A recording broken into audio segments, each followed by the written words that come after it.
हे नाथ मैं आपका, वो संभाल लेंगे। लहर लहर हरि आप संभाले, हरि आप ही उतारे तेरा भार, उदासी मन काहे को करे, तेरा राम जी करेंगे बेड़ा पार।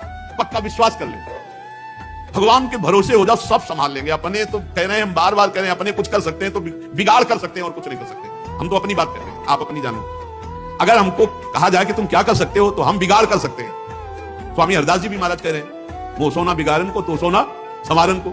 संभाल सकते हो तो प्रभु आप संभाल सकते हो, और तुम करो तो तोड़ फोड़ जरूर कर सकते हैं। आपके विधान में तोड़ फोड़ कर सकते हैं, हम तो उपद्रव कर सकते हैं, संभाल आप सकते हो।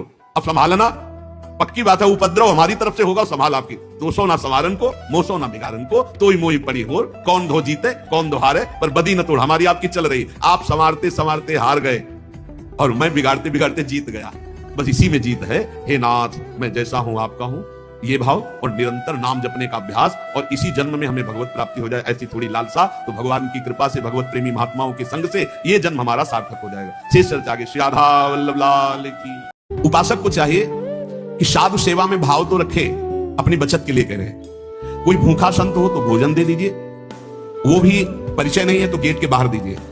बहुत परिचय घर में पुरुष सदस्य हैं तो बैठाल करके, यदि आपका श्रद्धा कर तो बैठाल करके। अगर कोई अर्थ मांगता है तो मत दीजिए।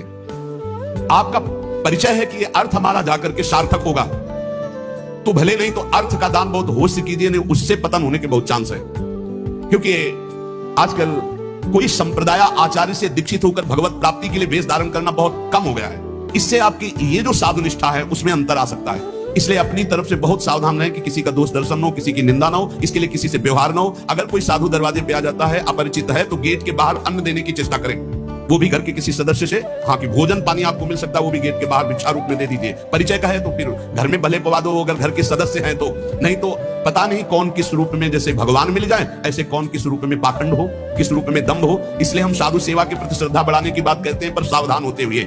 सावधानी नहीं रहेगी तो फिर आपका साधन पथ बिगड़ जाएगा, क्योंकि बहुत ही कलिकाल का जो मलिन स्वरूप है वो विकसित जो देखा जाता है, तो बहुत डर लगने लगा है कि हमारी साधुता बड़े खतरे में पड़ गई है।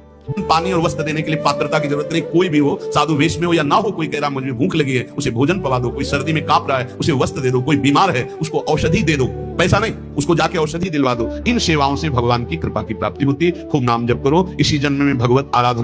विक्रम संवत 1590 की कार्तिक शुक्ला त्रयोदशी जो आज पाटोत्सव मनाया जाता है, महाप्रभु श्री वृंदावन धाम में प्रवेश किए थे।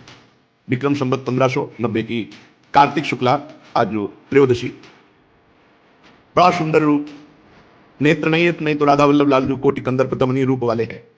तो पहला मंदिर जो बना राधा वल्लभ जी का, वो नरवाहन जी ने बनाया। और नरवाहन जी ने मंदिर जब बनाया तो इसी, ये जो आज तिथि है कार्तिक शुक्ल तेरस, इसी को महाप्रभु लता भवन में जिस तिथि को राधा वल्लभ जी विराजमान किए थे, उसी तिथि को नरवाहन जी के द्वारा विराजमान मंदिर में, वो जहां से अपने लोग मुड़ते हैं तो एक कदम्ब का पेड़ गली से घूम के जाते हैं, वो स्थान का है कोयलिया घाट में, वही पूर्व में कहीं था। वो तो 500 वर्ष हो गए किसी।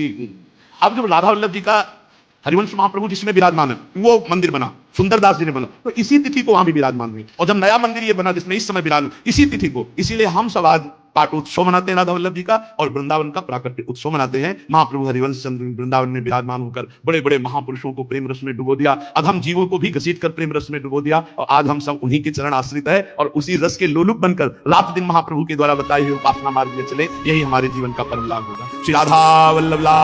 तीसरी बोली यशोदा रानी, मेरे घर की घटना सुनो। ऊंचे छीके पर मैंने दूध भांड रख दिया और भांड से सटा करके घंटा बांध दिया कि अगर मटकी को जरा भी छुएगा तो घंटा बज जाएगा, और घंटा बजेगा तो मैं उसको पकड़ लूंगी, पकड़ करके तुम्हारे पास लाऊंगी। ये बड़ा विचित्र खिलाड़ी है। उखल, उखल के ऊपर पीढ़ा, पीढ़ा के ऊपर सखा, और सबसे पहले घंटा पकड़ लिया और घंटा में माखन भर दिया। फिर इसके बाद चक माखन खाया, घंटा बजा ही नहीं, और मैं निश्चिंत रही कि घंटा बजेगा अगर चोरी होगी। और जब वो खा पी के बाहर चला गया तब मुझे लगा कि आया तो था, घंटा नहीं बजा। देखा पूरा माखन से भरा था घंटा, अब घंटा माखन से भर जाएगा तो क्या बोलेगा नंद रानी जी। इसके बाद एक सखी बोली, हम तो अपनी तुम्हें कैसे बात बताओ, मेरे माखन की बात नहीं थी, मेरा तो ताजा दूध था। हमारी जो ददिया सास थी ना, तब के जमाने के माठ थे, नए माठ तो आप दे सकती हो, इतने सीधे हुए माठ सब थोड़े। और जब मैं पहुंची तो मुंह में दूध भरे हुए था। हमने कहा चोरी की हमारे घर में, अभी तुझे पकड़ती हूं। तो ऐसे इशारा किया तो मैं नजदीक गई तो पूरा दूध मुंह में मार दिया, भाग गया। पकड़ में ही नहीं आया। पूरा दूध जब आंखों में पड़ जाएगा तो पकड़ेगा कौन? उस दूध की फुटकार से मेरी आंखें भर गई, मेरी आंखों में कुछ दिखा नहीं और इतने में कूद कर भाग गया। एक ये बहुत चतुर है। एक दिन मैं अपने घर में बहुत ऊंचे पर चीका टांगा। अब ये नीचे उखल, उसके ऊपर पीढ़ा, पीढ़ा के ऊपर सखा, सखा के कांधे पर खुद, और बस ऐसे खा रहा था। द्रव्य लाभे साग्रह कुपितो यात्युप क्रोशत्य तोकान। नंद गेहनी मैं छुप करके देख रही थी। जब देखा एक पा लिया, सखाओं को पवा लिया, तब नजदीक गई। रे नंदन नंदन, तू चोरी कर रहा है। बस इसने लाल लाल नेत्र के हमारी तरफ कहा, रे मैं क्यों चोर? मैं चोर क्यों? अपने घर में ही तो हूं। मैंने कहा तुम्हारा घर नहीं तो मेरा। अच्छा तो तुम्हारा घर, मैं तो भूल गया, मैं तो अपना घर समझ रहा था। मैंने तो समझा अपना घर। अच्छा तो ठीक है, तू अपना घर समझ रहा था तो ये करने की जरूरत क्या थी?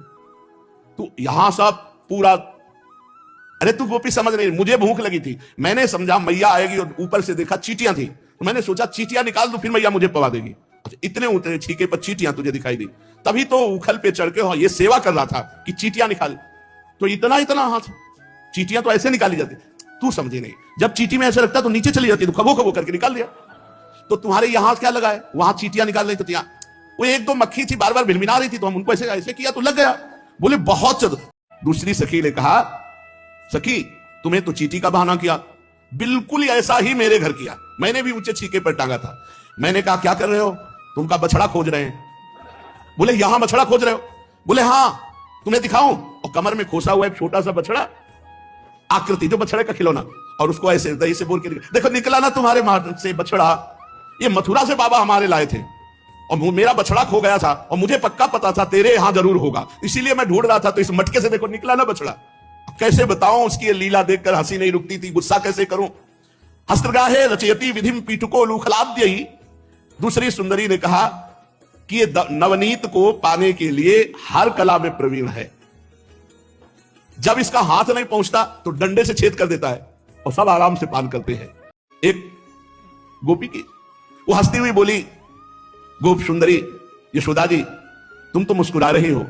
परसों की बात है, नीलमणि मेरे घर पर गया, नवनीत भांड में हाथ डाला। तो हमने कहा ए तू कौन है? तो बोला बलराम का छोटा भाई हूं। फिर यहां क्यों आया है? इस पर उसने उत्तर दिया कि अपने घर में नहीं आएंगे तो और कहां आएंगे। मैं हंसकर बोली, तुझे भ्रम हो गया है, तेरा घर नहीं मेरा घर है, और नवनीत के मटके में हाथ डाले हुए है ये मुद्रा। गोपी क्षमा करियो, मैंने अपना घर समझ करके, तू क्षण भर के लिए चिंतन कर भला। मैं खेलने गया, भूख लगी, मैया का कौन इंतजार करे, इसलिए मैं पा रहा था। तेरा घर है, आगे से नहीं आऊंगा। ऐसे ऐसे रचता है कष्टम बाला बाला अनुजा किमरे मन मंदरा संकया।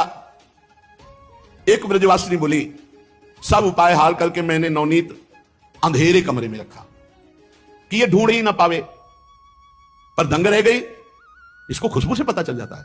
और दूसरी बात, प्रकाश की जरूरत नहीं, इसकी इंद्र नीलमणि कांति शरीर की ऐसी है कि जहां आगे आगे जाता है प्रकाश होता चला जाता है। मणिगण महसा गणयति नातमा, अंधकार क्या करेगा इसके आगे। जय हरिवंश, जय हरिवंश, जय हरिवंश, जय जय हरिवंश, जय हरिवंश।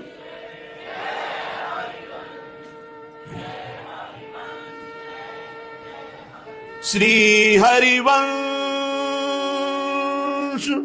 जय हरिवंश, जय हरिवंश, जय जय हरिवंश। श्री हरिवंश, जय हरिवंश, जय हरिवंश, जय जय हरिवंश, जय जय हरिवंश, जय जय हरिवंश, जय हरिवंश, जय जय हरिवंश, जय हरिवंश।